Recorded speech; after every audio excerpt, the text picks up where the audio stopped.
नमस्कार साथियों 22 जनवरी 2015 को भारत के प्रधानमंत्री नरेंद्र मोदी जी ने एक नारा देश को दिया था और वो नारा था बेटी बचाओ और बेटी पढ़ाओ।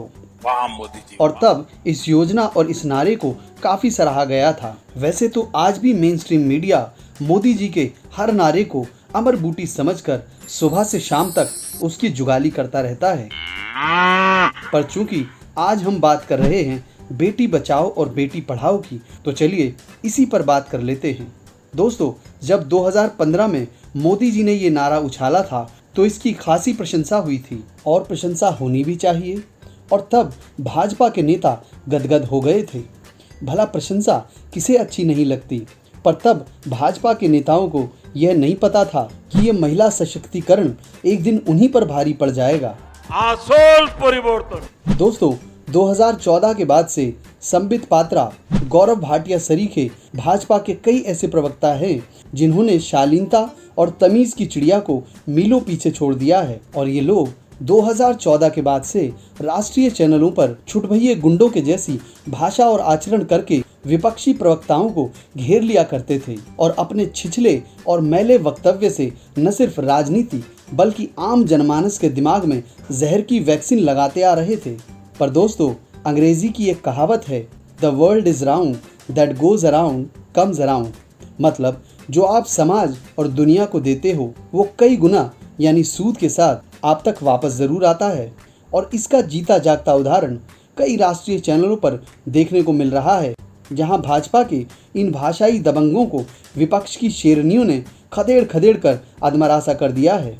और दोस्तों, आज मैं ऐसी 5 बिंदास महिलाओं के वीडियोस लेकर आया हूं, जहां विपक्ष में खड़ी महिलाओं ने भाजपा के नेताओं, यहां तक कि हमारे प्रधान सेवक की भी खटिया खड़ी और बिस्तर गोल कर दिया था। तो चलिए दोस्तों, बढ़ते हैं हमारी पहली महिला प्रवक्ता की ओर।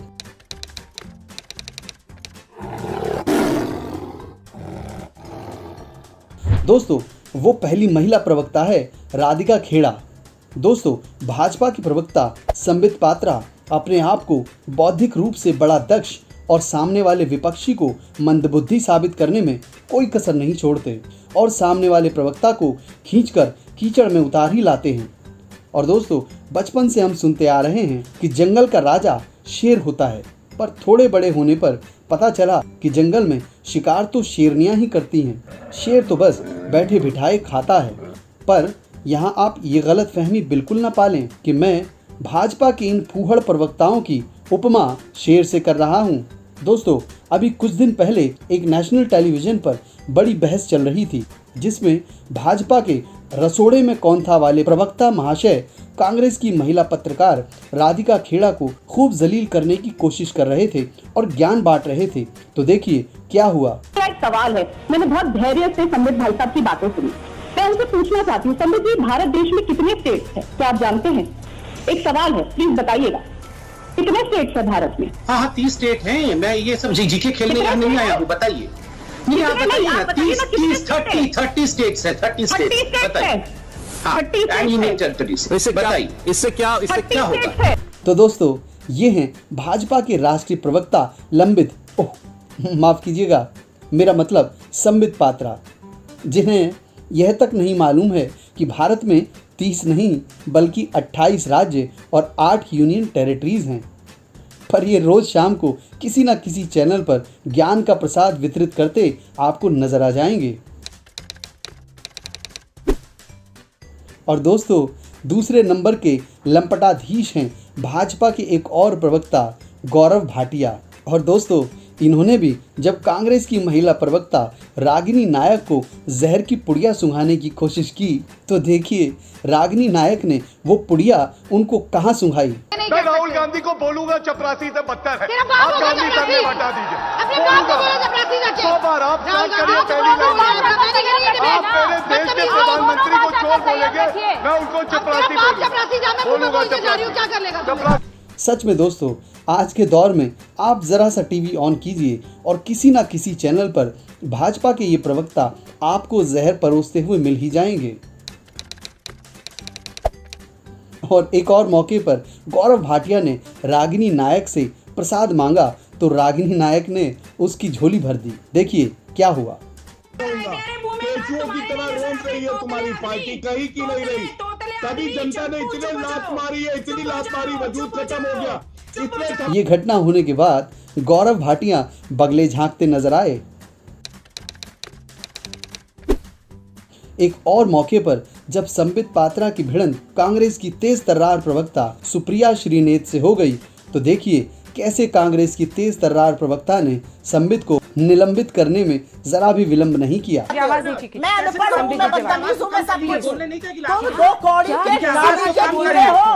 अरे नाली के कीड़े, चुप हो जा, नाली के कीड़े। क्या बोल रहे हो ये? सुप्रिया जी क्या है ये? सुप्रिया जी नाली का कीड़ा। अरे क्यों करेंगे आप? और वो क्या बोल रहे हैं? दो लाइन में इतनी बेइज्जती के बाद तो संबित सोच रहा होगा, गालियां कैसे दे रहा था? गाली भैया, मेरा मुंह से निकल गई, मेरी जबान टूट गई यार।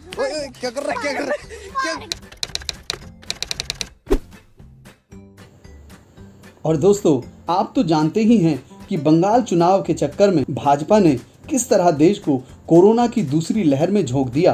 पूरी मोदी कैबिनेट 2 महीने तक बंगाल में टेंट गाड़ कर बैठ गई थी और पूरा देश ऑक्सीजन और दवाइयों के लिए लंबी लंबी कतारों में लगा हुआ था। लेकिन बंगाल में भाजपा की करारी हार ने भाजपा को बैकफुट पर ला दिया और इस चुनाव में हार को जीत में बदलकर ममता बनर्जी ने ये साबित कर दिया कि भाजपा की सेना का तोड़ अब विपक्ष ने ढूंढ लिया है और विपक्ष की शेरनियां इन बागड़ बिल्लों को भगा भगा कर मार रही हैं।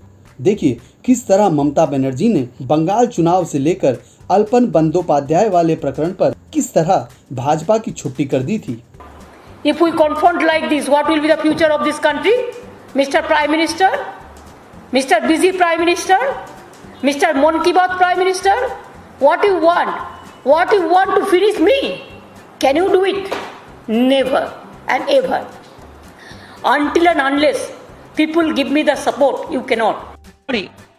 Hamba hamba ramba ramba kamba kamba dumba dumba bumba bumba bamba bamba hamba hamba ramba ramba kamba kamba dumba dumba bumba bumba bamba।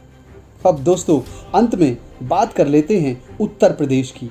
दोस्तों आप सभी जानते हैं कि 2022 में उत्तर प्रदेश में आम चुनाव होने वाले हैं और दोस्तों उत्तर प्रदेश में तो इन शेरनियों की महारानी बैठी है जिनका नाम बहन कुमारी मायावती जी है।